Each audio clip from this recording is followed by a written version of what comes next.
Está grabando y nada más esperemos que nos ponga en vivo.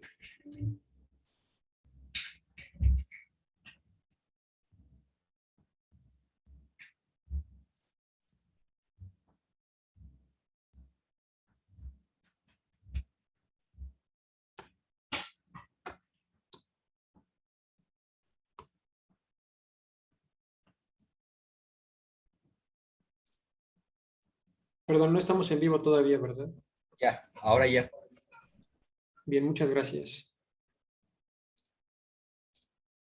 Pues la primera exposición de hoy, bueno, el tema de hoy es el de las perspectivas, o algunas perspectivas más bien, para hacer frente al sufrimiento, para tratar o lidiar con el sufrimiento. Y lo primero que vamos a mencionar hoy es la perspectiva, que es una perspectiva de psicología llamada logoterapia.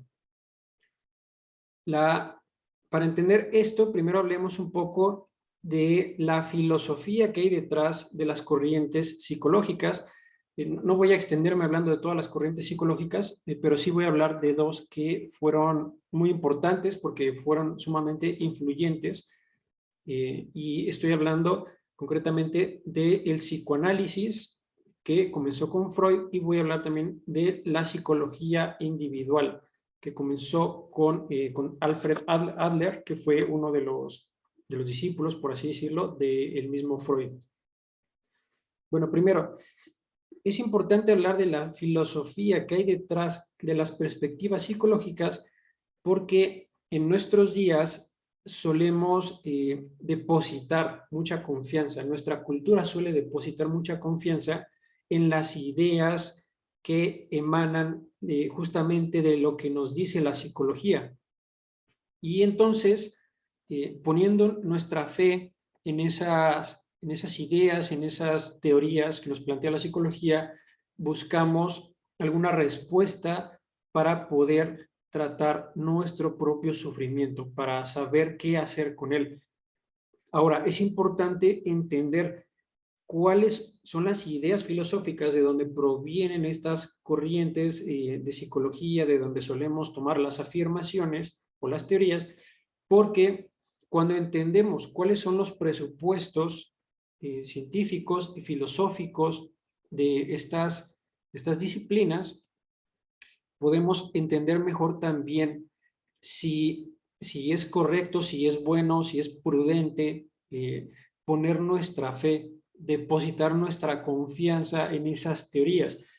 Muchas veces creemos que lo que dicen los científicos, solamente por ser científicos, lo hace verdad, pero siempre es muy importante poner en duda, por lo menos sospechar que detrás de esas ideas existe algún conjunto de presupuestos que los mismos científicos no se han preguntado, no han puesto en tela de duda y ellos mismos los han admitido dogmáticamente.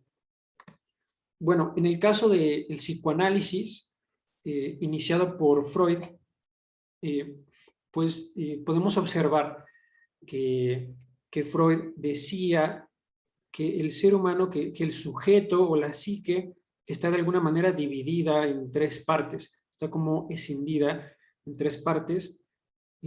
Una de estas partes sería el ello, otra sería el yo y la otra sería el superyo.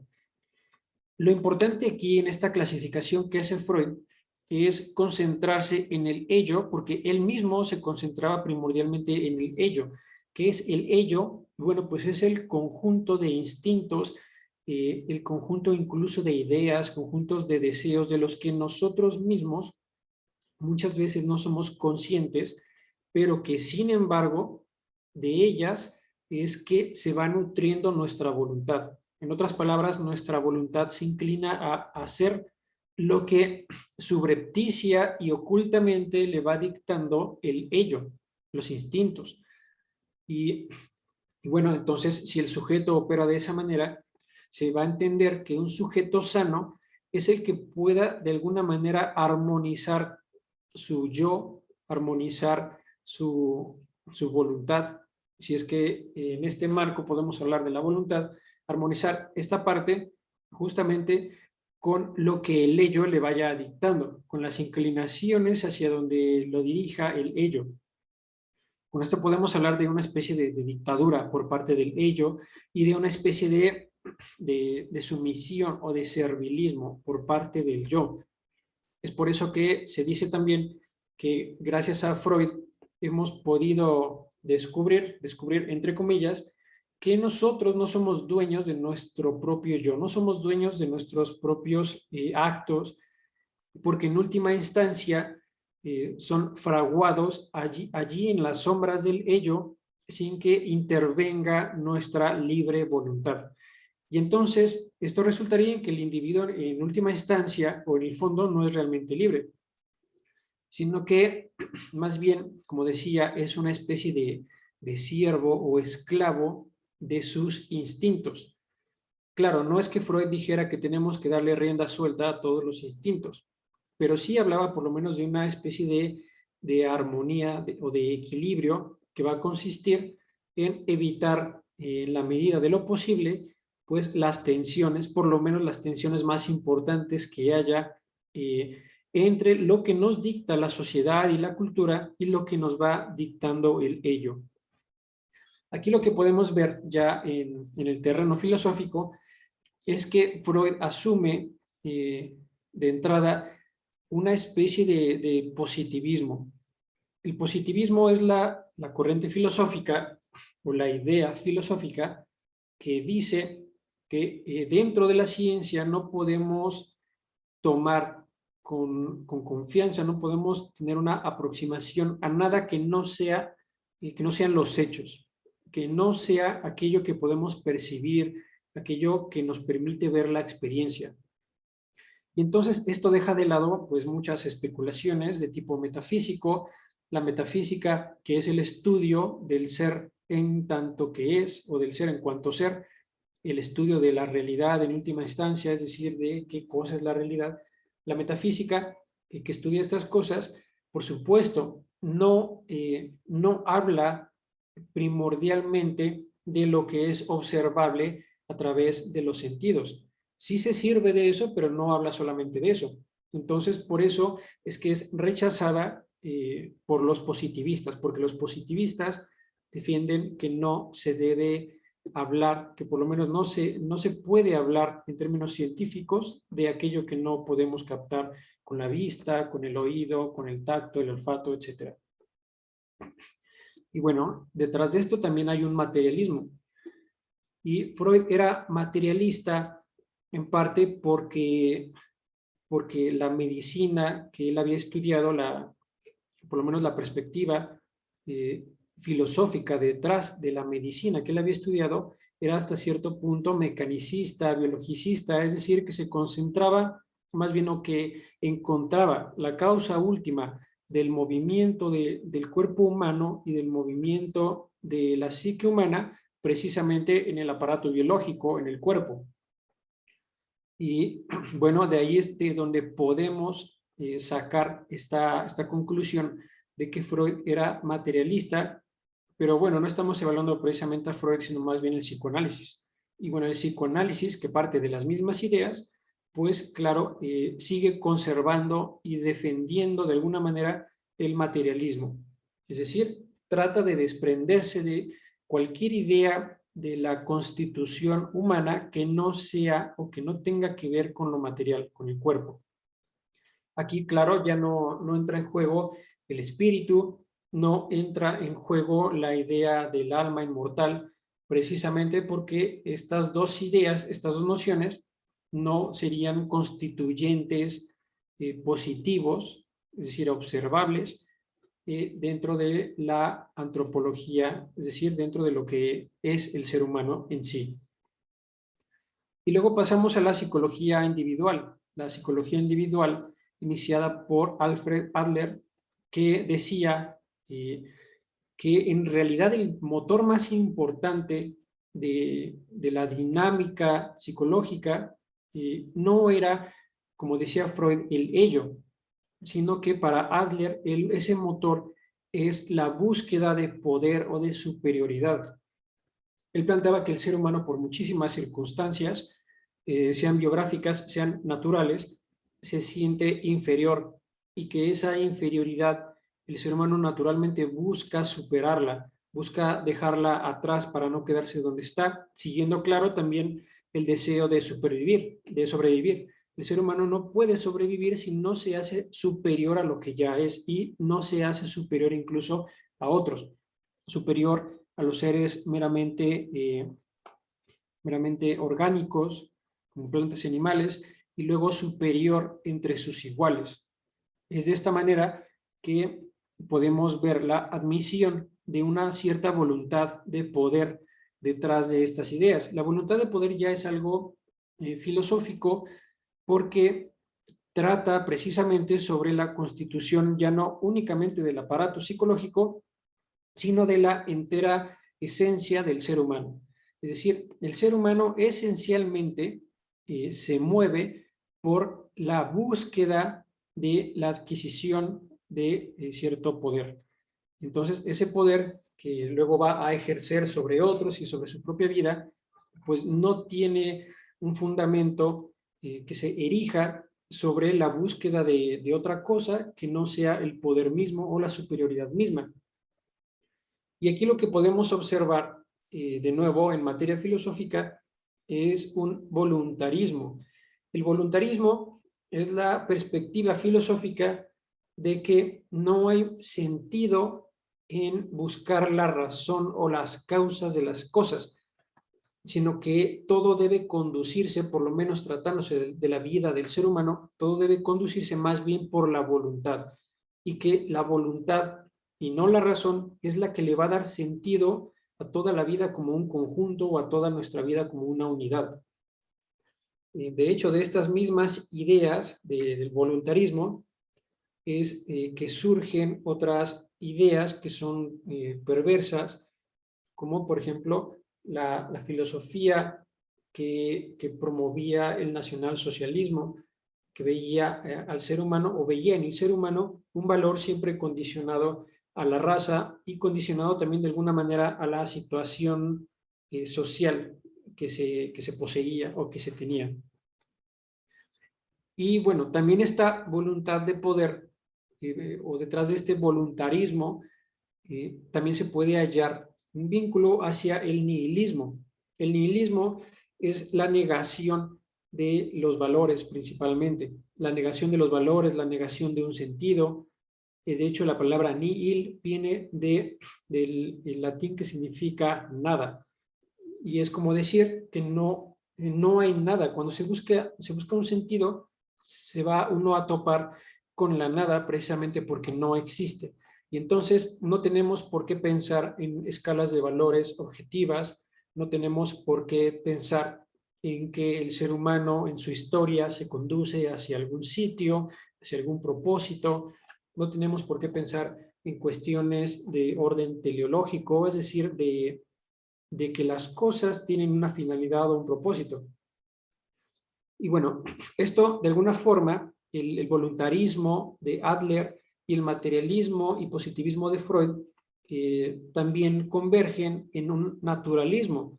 El naturalismo, también una idea filosófica que es muy parecida al materialismo, lo que dice es que las causas últimas de la realidad se encuentran en la misma naturaleza, es decir, en las leyes naturales, y que ahí es donde vamos a encontrar la explicación última de todo lo que acontece en el mundo y por lo tanto también en el ser humano.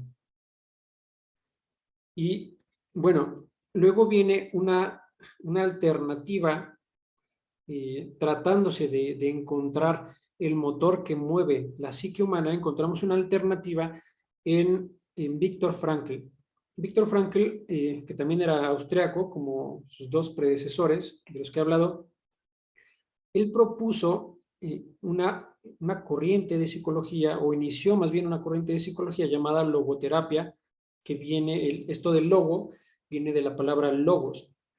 Esto del logos es muy importante comprenderlo. Logos significa, por un lado, palabra o verbo, y también significa razón. Entonces, cuando se habla de logoterapia, se habla de una terapia que busca la curación a través de encontrar la razón, el fundamento, es decir, el sentido de la vida. Y claro, siguiendo esta o más bien siendo coherentes con este nombre de logoterapia, lo que Viktor Frankl proponía es que el motor que he mencionado de las dinámicas de la psique humana no se encuentra ni en la voluntad de poder de Adler o de la psicología individual, ni en el principio de placer que proponía Freud, sino que se encuentra en algo que es previo y que por lo tanto es superior, y se trata más bien de la búsqueda del sentido. El ser humano se mueve siempre buscando el sentido, porque puede el ser humano encontrar un sinnúmero de placeres, puede el ser humano adquirir poder, puede el ser humano reafirmarse como libre, llevando a cabo un conjunto de actos voluntarios, pero aún así el ser humano sigue buscando otra cosa, es decir, ni los placeres, sin importar cuál sea el número o la intensidad, ni el poder o el ejercicio del poder van nunca a satisfacer al ser humano. No le van a proporcionar la felicidad que por naturaleza busca, porque se estaría poniendo o se estaría atribuyendo la cura, se estaría atribuyendo el sentido a un territorio donde no se encuentra. ¿Y dónde se encuentra? En la búsqueda de sentido. La logoterapia es muy importante de considerar porque sus presupuestos filosóficos, por lo menos la antropología filosófica de la que parte, es mucho más adecuada, mucho más equilibrada, por cuanto considera al ser humano en toda su integridad. Es decir, no le da la espalda a la dimensión espiritual, sino que la considera y la considera además como lo más importante. Podría decirse que es ahí donde se concentra. Algo que planteaba Viktor Frankl es que incluso los que no defienden la idea de la existencia del espíritu, en sus acciones, es decir, en su actuar, siguen viviendo como si creyeran en ello. Y ponía él el ejemplo de los intentos de curar a enfermos que tienen padecimientos mentales pues muy graves. Hablaba de la curación, por ejemplo, de las personas o del intento de curación de las personas que están en estado vegetal. Porque él decía, bueno, si no existe la persona espiritual, entonces, ¿qué es lo que se quiere curar cuando se habla de alguien que está en estado vegetal? Si nosotros nos atenemos a las otras corrientes filosóficas a las que he mencionado, una persona en estado vegetal ha perdido el principio del placer y ha perdido, o por lo menos ha perdido la capacidad de satisfacerlo, y ha perdido también esa búsqueda del poder, esa búsqueda de la superioridad, o por lo menos ha perdido la capacidad de ejercer su voluntad como lo desearía. Y entonces, cuando se ha perdido esto, ya no tendría ningún sentido buscarle una cura a eso que tenemos enfrente, a ese paciente. Se ha perdido todo. Y entonces dice, como sin embargo todavía se busca curar algo que está detrás, algo que subyace a todo esto que vemos, a todo este padecer y a este cuerpo, entonces lo que se busca curar es algo que en realidad no puede ser alterado, no puede ser corrompido por la enfermedad. En otras palabras, es algo que no enferma. ¿Y qué es eso? Es justamente la persona espiritual o el espíritu. Porque puedo yo contraer conjuntos diferentes de enfermedades de diferente naturaleza, pero aún así a mi existencia, a este cuerpo le va a subyacer un espíritu que se va a conservar tal cual es. Puedo yo perder capacidades motrices, puedo yo perder la memoria, puedo perder muchísimas cosas, pero mi espíritu sigue siendo el mismo. Es decir, sigue obrando como espíritu de la forma en la que el espíritu debe obrar, y en tanto que sigue siendo espíritu va a experimentar un sufrimiento justamente por esta pérdida o esta merma, por así decirlo, de las capacidades fisiológicas, de las capacidades motrices. Incluso ante los padecimientos psicológicos todavía hay algo que sufre o algo que padece, y eso que padece es el espíritu. porque si lo dejamos de lado, si le damos la espalda, entonces ante un padecimiento psicológico no podríamos hablar de algo que padece.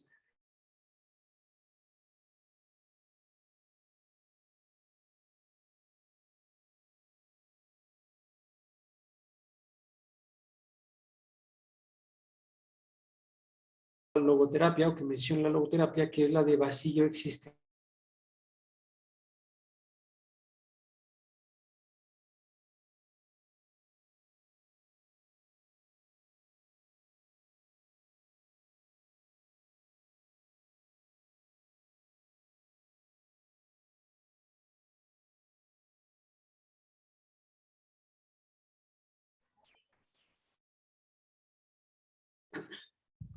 Bien, la aplicación me acaba de sacar, pero bueno, ya volví. Estaba mencionando la pérdida de sentido que se experimenta con el vacío existencial. Y entonces, si el motor de nuestra dinámica psicológica es justamente la búsqueda de un sentido, cuando perdemos esa búsqueda es cuando el terreno está allanado para la enfermedad psicológica, para el trastorno, para los padecimientos espirituales. Mencionaba Frankl, por ejemplo, una situación a la que él llama el conformismo. El conformismo es lo que él, bueno, más bien es la palabra que él usaba para referirse a que la persona o el sujeto termina queriendo lo que los demás hacen. Es como que su propia voluntad, su propia fuerza o motivación ya no la va a encontrar en un sentido trascendente de su existencia, sino que lo va a colocar justamente en los quehaceres cotidianos de los demás, en el consenso, en lo que los demás están acostumbrados a hacer, en lo que los demás esperan, porque ha ocurrido ya ese vaciamiento de mis propias posibilidades. Ya no tengo más que hacer, ya no tengo una motivación que me pueda, que me pueda servir como un motor para poder elaborarme diferentes proyectos, para poder superarme. Y por otro lado está algo todavía peor, más allá del conformismo, está lo que Frankl llamaba el totalitarismo, que es hacer lo que los demás quieren. Lo primero era querer lo que hacen los demás, pero aquí el totalitarismo, que es peor, es un estado decadente peor del aparato psicológico, es hacer lo que los demás quieren. Es decir, de alguna forma enajenarme en el sentido de que mi voluntad se la voy a ceder a alguien más. Ya no me voy a hacer cargo de mis propias acciones, ya no me voy a hacer responsable de mi propia biografía, sino que voy a dejar que otros decidan por mí. Y pues es el caso de lo que está ocurriendo también hoy en las cuestiones de la relación más bien de la sociedad o del pueblo con el Estado. Hemos caído en un estatismo muy pronunciado. Cuando digo estatismo, me refiero a que depositamos todo el poder y toda nuestra voluntad en el Estado, como si el Estado fuera una especie de deidad. Y entonces lo que el Estado dicte es lo que se hace. Si el Estado dice que es moralmente bueno acusar y vigilar a los demás cuando desobedecen al Estado, entonces nosotros pues procedemos a ello. Nos convertimos en vigilantes de los demás ante el Estado. Le rendimos cuentas al Estado tanto de nuestra propia vida privada como de la vida privada de los demás. Y todo únicamente porque nosotros ya no sabemos qué hacer. Al no encontrar el sentido, caemos en ese totalitarismo del que hablaba Franklin y le cedemos al Estado una esperanza que más bien tendría que estar depositada en el sentido de la existencia, en el sentido de la existencia vinculado a mis propias facultades y no al Estado. Claro que el Estado también se ha entronizado con el monopolio de la moralidad. Cuando el Estado, con el poder que ya tiene frente al pueblo, frente al ciudadano, cuando dice que el ciudadano debe pensar lo que quiera, o sea, que es libre de creer lo que quiera en materia de moralidad, es cuando el Estado se hace con ese monopolio de la moralidad. Porque si él es el que está diciendo que los demás pueden pensar lo que quieran, de alguna forma ya está afirmando o reafirmando con este mandato que él mismo es el que va a decidir qué va a ser bueno y qué va a ser malo, puesto que ya ha decidido que lo bueno es justamente lo que acabo de mencionar. Y bueno, siguiendo con la logoterapia, otro aspecto que es muy importante es el aspecto de la felicidad o el aspecto, por ejemplo, del mismo placer. Quienes buscan el placer por el mismo placer, sin darse cuenta, van perdiendo también la posibilidad de experimentarlo, van perdiendo la posibilidad incluso de adquirirlo, se van alejando más del placer, porque este únicamente se puede obtener, es decir, el mayor placer, que es un placer relacionado con los bienes espirituales, solamente se va a obtener cuando encontremos la razón, cuando encontremos cuál es el sentido de la vida. Y mientras no lo encontremos, lo que estamos haciendo es alejarnos de esa posibilidad. Entonces es contraproducente la búsqueda de placer incluso para los que piensan que es correcto obedecer al principio del placer del psicoanálisis. Claro, por último, voy a mencionar que tiene toda la importancia en este tenor, pues hablar de la objetividad del sentido. No solamente se trata de que el ser humano debe buscar un sentido y que no solo debe, sino que naturalmente ya lo busca. No se trata solamente de eso, sino que debemos entender que ese sentido es objetivo, que la vida sí tiene un sentido que no está determinado por mis intereses o mis gustos, y que más bien yo debo buscarlo y no inventármelo, porque cuando se cree que el sentido de la vida no es objetivo, sino que cada quien se lo tiene que inventar, entonces se rehabilita ese círculo vicioso que es la búsqueda del placer o la búsqueda del poder. Y digo círculo vicioso porque la persona que opera de esa manera, o sea, que conscientemente opera de esa manera, no puede salir de ahí precisamente porque se va alejando más de lo mismo que está buscando y hacia lo que tiende. Mientras más dirige sus acciones hacia ese propósito, más se aleja, y mientras más se aleja, más lo quiere, y así sucesivamente. Bueno, con esto finalizo la primera exposición.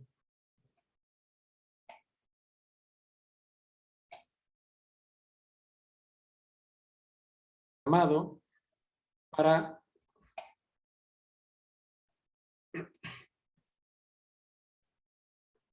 Hola David, disculpa ya.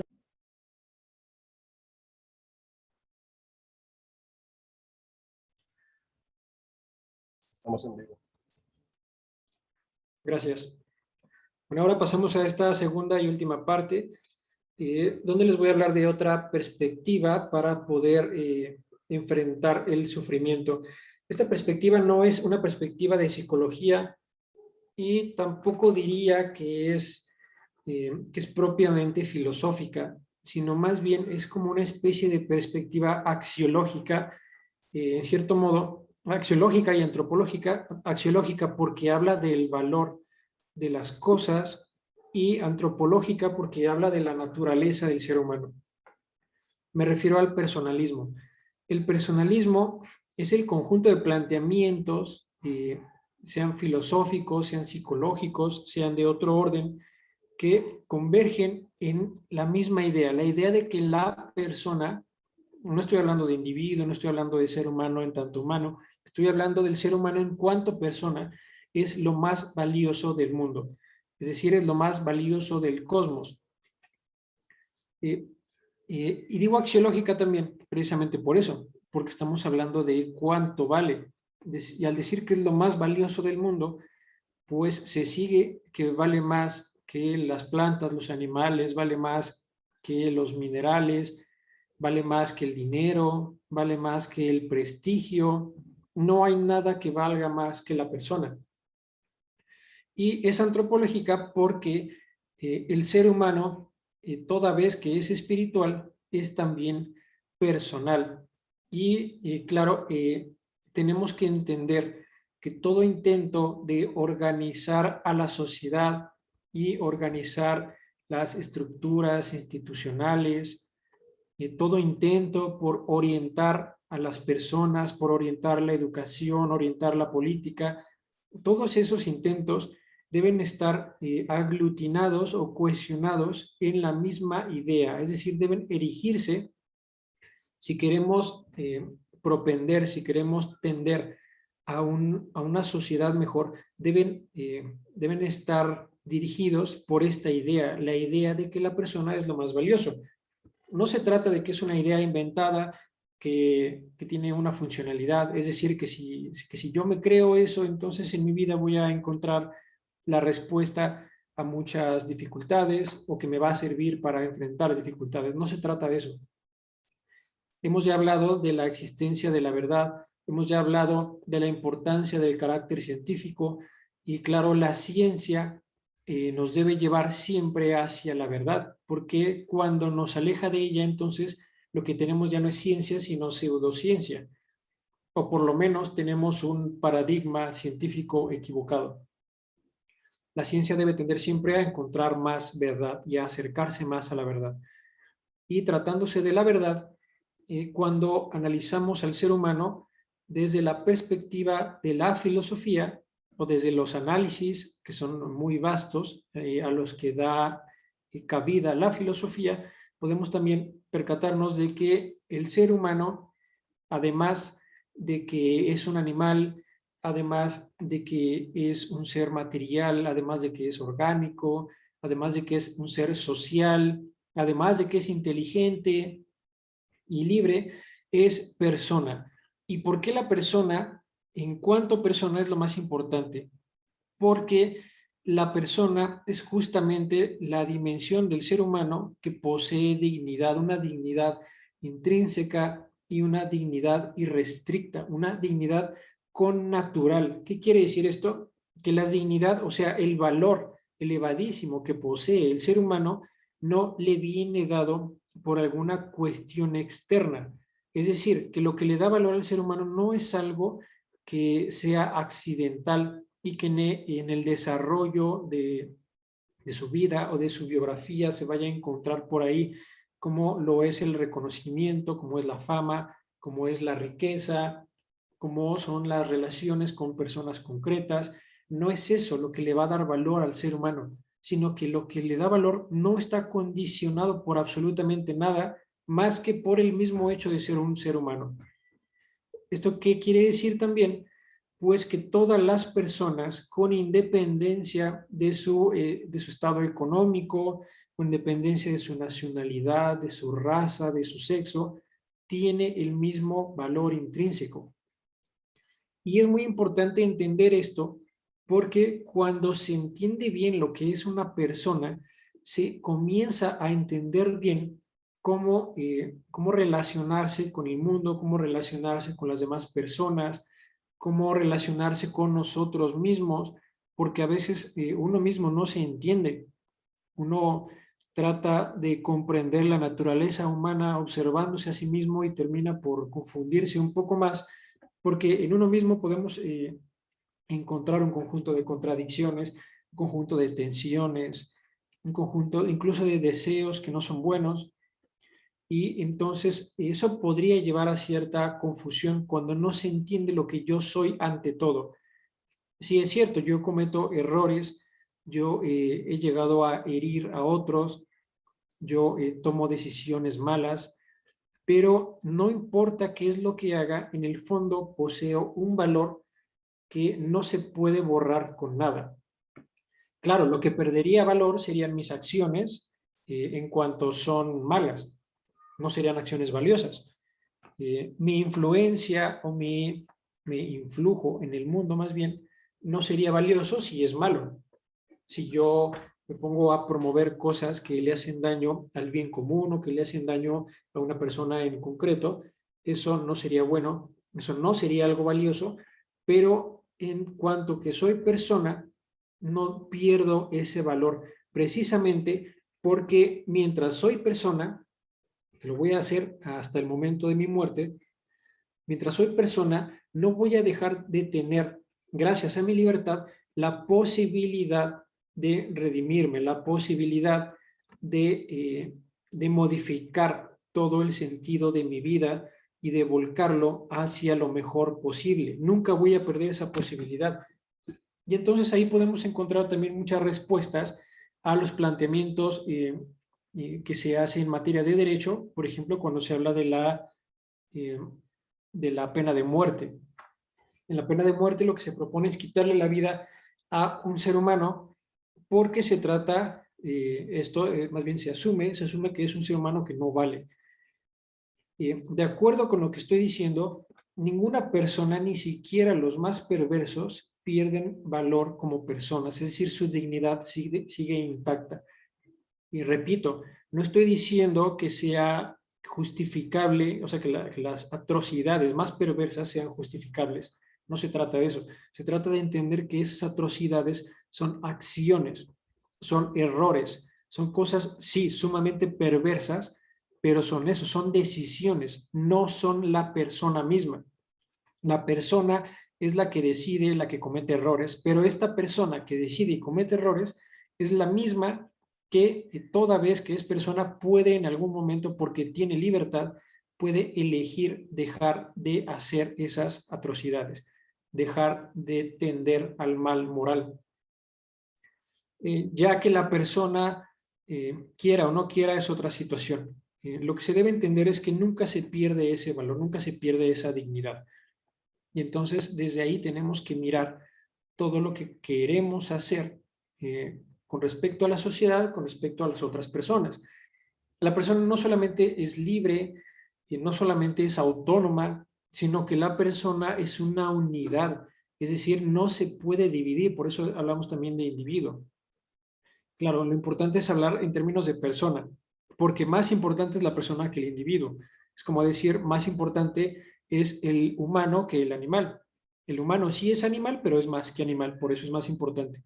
Bueno, pues aquí es lo mismo. La persona sí es individuo, pero es más importante que el individuo porque además de individuo es otra cosa, es más que individuo.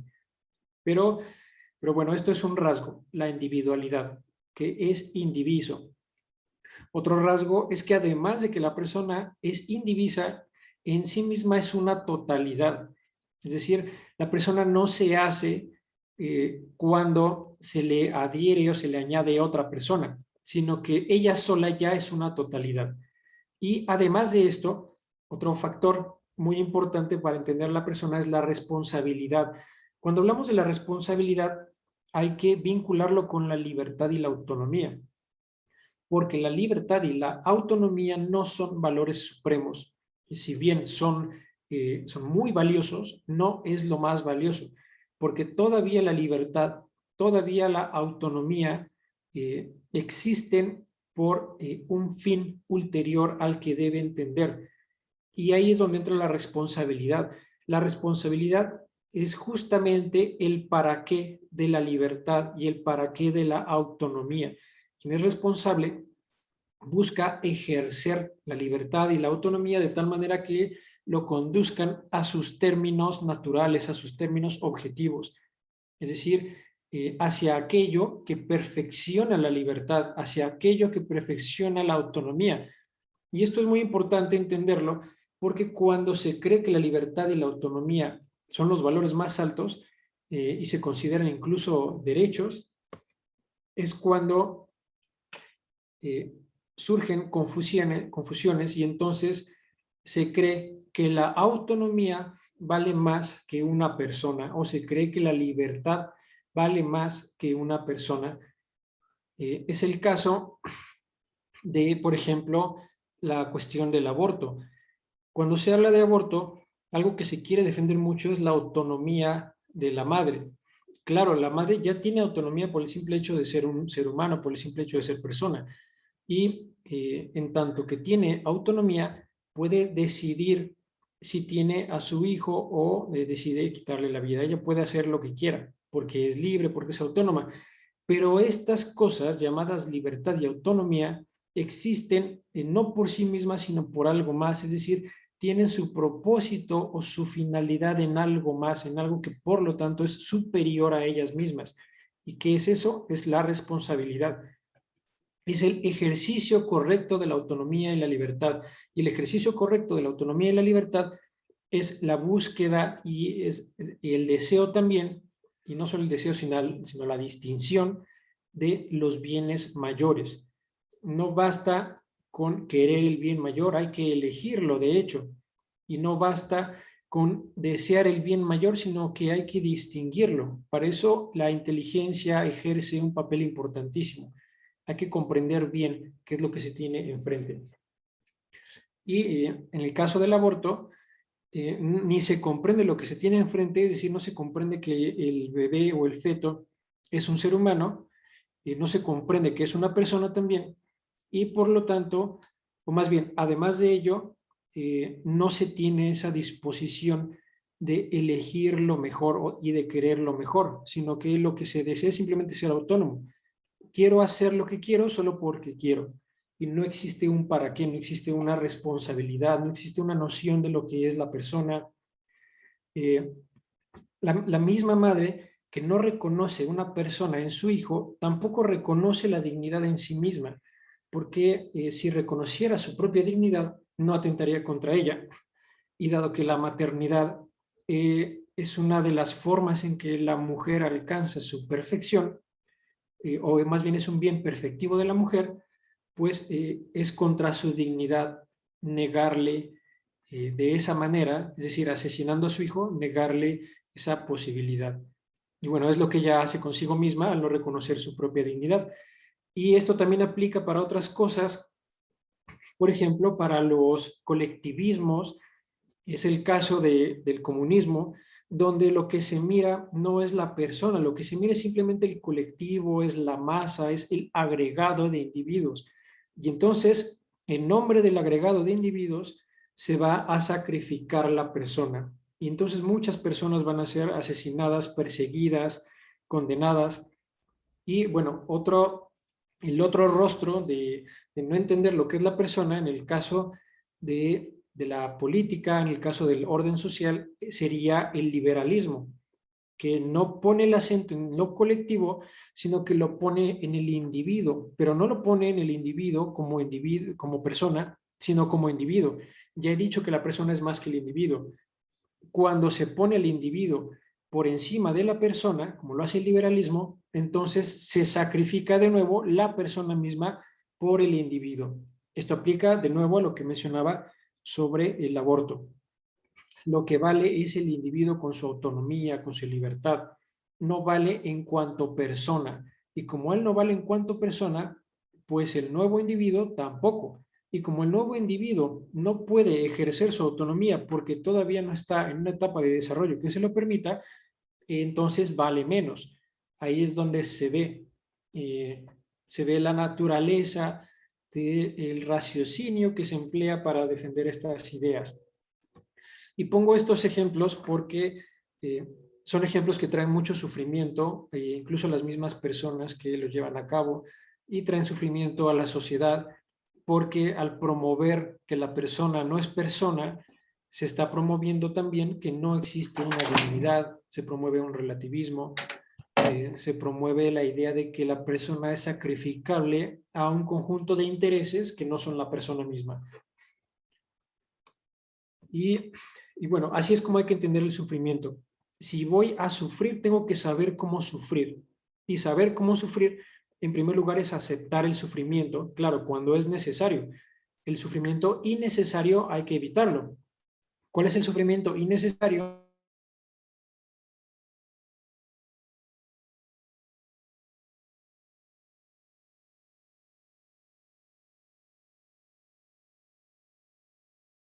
Y bueno, tampoco me puedo causar yo mismo sufrimientos innecesarios al amar desproporcionadamente.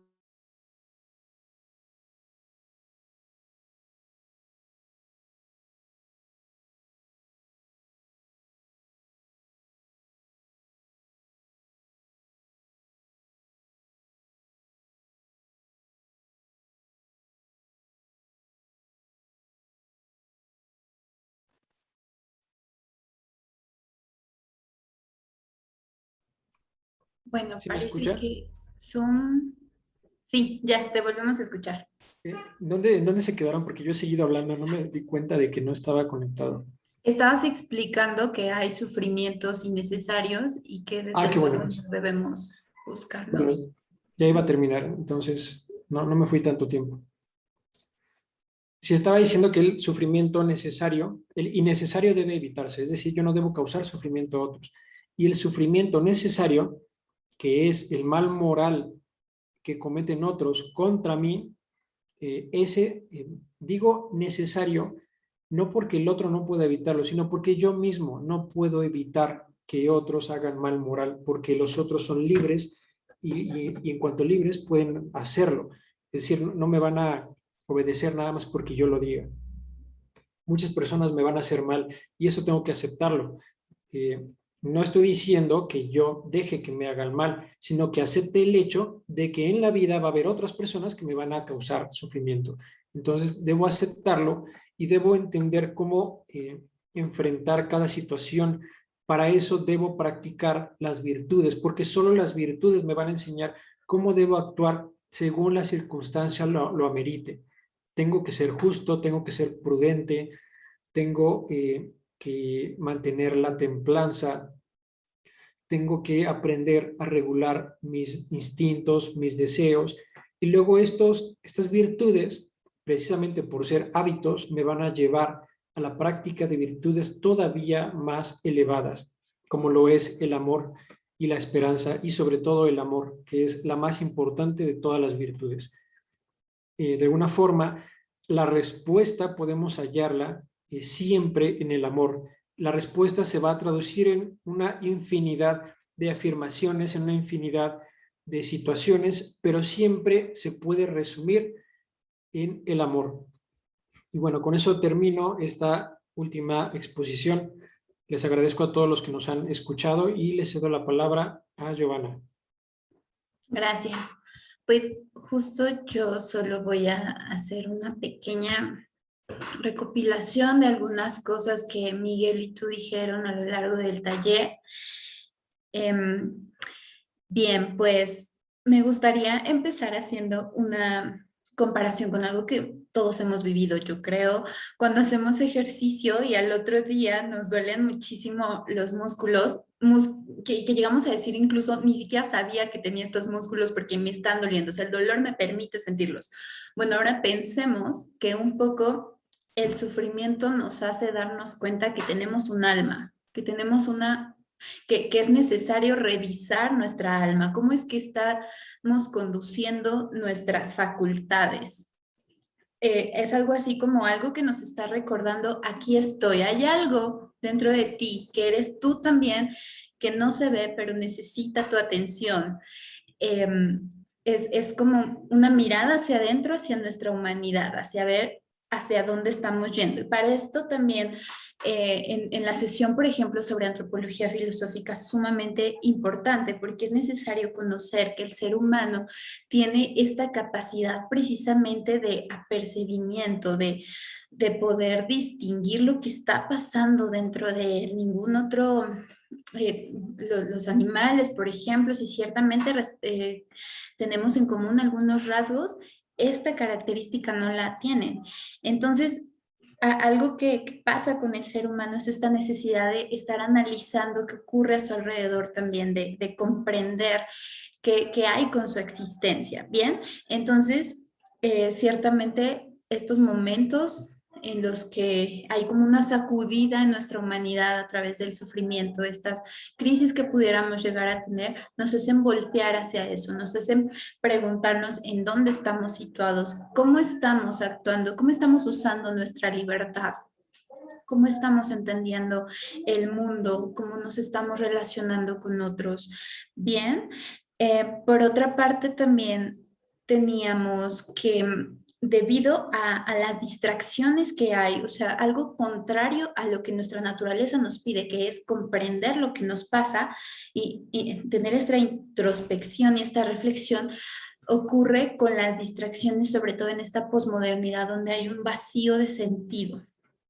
Bien, donde justamente se busca como, o ya sea la diversión, solo aquello que traiga ciertos placeres, o ya sea una evasión del dolor, por ejemplo, podríamos pensar en que una ideología materialista, creer que el ser humano solamente es cuerpo, podría llevarnos a creer que si yo tengo depresión, me puedo ir a tomar unas pastillas y el problema se acabó. Y eso es totalmente erróneo y va a traer mayores sufrimientos porque únicamente está como cubriendo más la herida para que se infecte y después empeore. Bien, entonces tenemos que pues el sufrimiento, ya lo mencionó René anteriormente, no se evade, se debe comprender, se debe, sí podemos llamarlo así, escucharlo. Hay que analizarlo bien con una perspectiva que nuestra brújula pues sea la verdad, que nuestra brújula sea comprender qué es lo que está ocurriendo, por qué está este sufrimiento aquí. Claro, en una situación de duelo, por ejemplo, cuando alguien fallece, pues sabemos que ahí tiene que ver más bien con la cuestión de los apegos, con la cuestión de cómo vemos nuestra vida, si creemos que hay un más allá y si revisar otro tipo de cuestiones, pero en general pues todos sabemos que el sufrimiento lo podemos encontrar en distintas áreas de nuestra vida. Bien, por otra parte también mencionaban, por ejemplo, respecto al amor.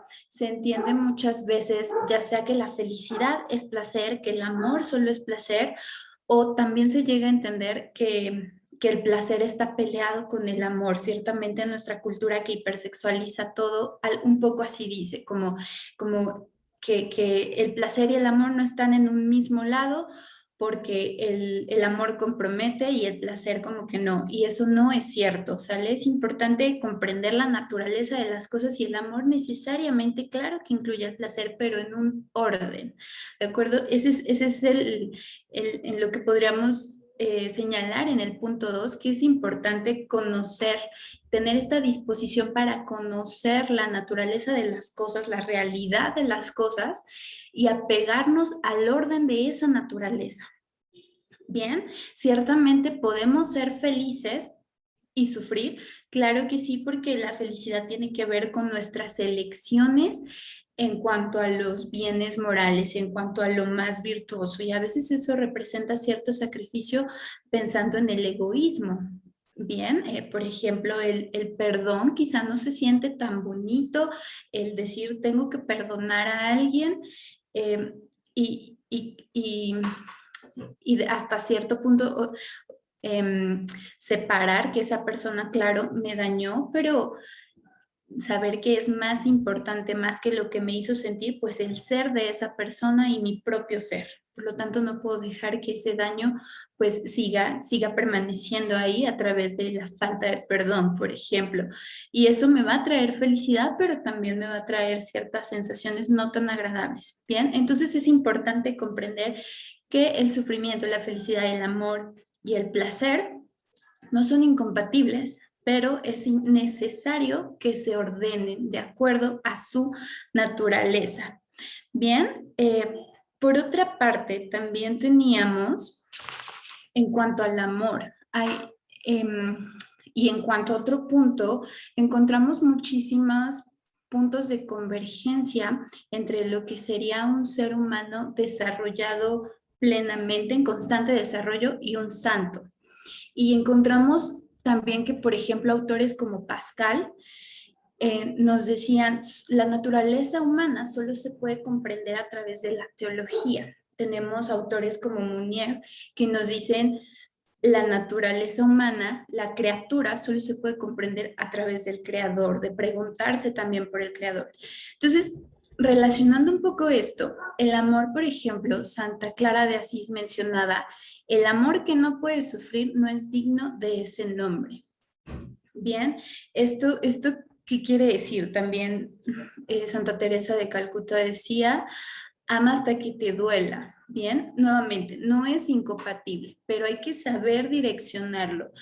¿Por qué? Porque el amar tiene que ver con un donarse, con un entregarse y disponer todo el ser a la búsqueda del perfeccionamiento de la otra persona y de sí mismo. Bien, entonces eso implica desarrollar virtudes, como ya lo mencionaba René igualmente hace unos momentos, y también implica, insisto, darle un sentido, un propósito a ese sufrimiento a la capacidad de sacrificio, a la capacidad de aplazar algunos placeres quizá, con tal de que la otra persona también crezca, de que nosotros mismos pues podamos crecer. Y en eso también puede interpretarse, pues sentirse como un sufrir. El aplazar placeres pues del ego podría interpretarse como un sufrir. Entonces, está también esa parte. Y por último, pues nuevamente señalando un poco hacia el placer, también hay que saber cómo relacionarnos con él, en el sentido de que puede volverse, si solo vivimos para los placeres, es un punto súper importante que va a traer muchísimo sufrimiento innecesario porque eso no tiene un propósito. El único sentido que va a traer si yo vivo para los placeres es el sufrimiento y mi destrucción. Ese es el sentido. ¿Por qué? Porque la búsqueda de placer desproporcionado, desordenado, puede volverse como una especie de tirano. Porque además jamás va a traer plenitud. Es una necesidad, una insatisfacción permanente si solo busco placer. ¿Por qué? Porque los seres humanos, nuestra naturaleza no nos dicta que vivamos para el placer. Bien, y ahora pensémoslo también, claro, si yo me destruyo, voy a traer hacia mi vida un profundo sufrimiento, pero también hacia todas las personas que me rodean, hacia mi entorno. Entonces, ¿qué va pasando? Que voy causando más sufrimiento a otros y entonces esto se va multiplicando, se va distorsionando y nos vamos haciendo daño como personas. Podemos mirar a nuestro alrededor y ver que hay personas que actúan completamente como si no estuvieran conscientes de lo que es una persona. Pidiendo su muerte, por ejemplo, o justificando la intervención del Estado para asesinar a otros, para que siga protegiendo mi libertad y derecho a buscar el placer desproporcionado. Eso nuevamente es ya ser, hasta es usar la libertad para ser esclavo de esta búsqueda de placer y de autonomía sin orden, ¿de acuerdo? Porque no son malas en sí mismas, pero nuevamente pues hay que ordenarlas. Entonces, pues es parte de lo que Redes quiere transmitir a través de este taller, pero también a través de próximos cursos. Van a poder encontrar el taller completo en nuestras redes sociales. Le agradecemos a la División de Ciencias Sociales y Humanidades de la UAM Coajimalpa por hacer posible este taller. También por ser nuestra casa de estudios, de donde pues René y Miguel son egresados y yo próximamente. Les agradecemos a todos nuestros participantes y pues esperamos poder contar con su presencia próximamente. Muchas gracias y hasta pronto. Les agradezco a todos por su participación, por su interés, por su paciencia y también por pues, cada comentario que nos han hecho, por sus preguntas. Y bueno, yo espero que les haya servido a todos y que hayan aprendido de esto. Gracias. Gracias a ustedes, muchas bendiciones. Muchísimas gracias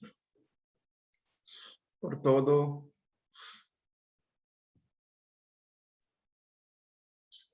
Muchas gracias. Muchas gracias, René, Giovanna, y Miguel también que no está, pero muchas gracias por sus grandes conocimientos que nos dan.